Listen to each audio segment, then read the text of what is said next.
Holy shit.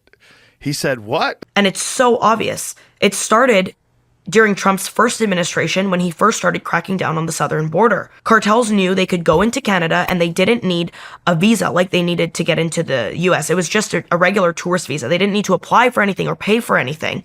They could just go get their tourist, have a regular tourist visa the way I come to the United States, set up shop, negotiate and network with pre-existing organized crime groups in Canada, whether that be the Hells Angels, a big one, or Brothers Keepers, or Red Scorpion, or the United Nations gang, and say, hey, look, you guys have incredible access, okay, over 5,000 miles of practically unprotected border into the United States. We can produce this product here and traffic it. Not to mention, a lot of these pre-existing gangs have a large Asian populations. And what do we have in Vancouver? The Port of Vancouver. And where are the fentanyl precursors coming in? From China. So you move these precursors, the movement is now no longer coming into Mexico. It's coming into Canada. You set up shop, you increase profit. You tell all these guys that are already there, hey, look, if you let us, Sinaloa or Jalisco, in to work with you guys, we're going to quadruple profits.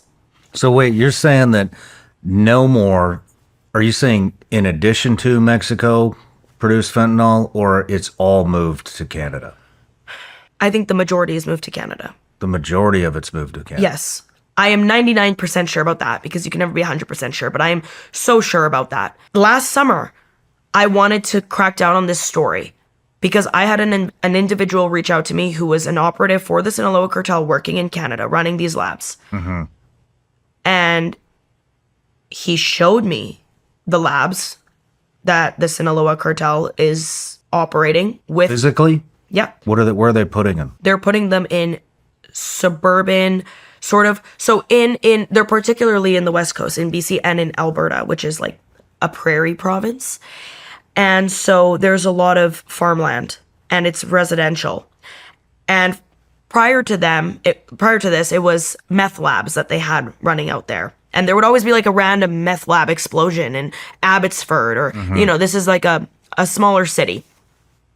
And then these turned into fentanyl labs that were completely under the radar because we also didn't have Canadian law enforcement like patrolling these areas to an extent that they would patrol like a large city like Vancouver or Toronto. So you're bringing in precursors from the Port of Vancouver easily because less than 1% of cargo that comes into the Port of Vancouver is actually inspected by authorities or... Less than how much? Less than 1%. Less than 1%? That is an official number, yes.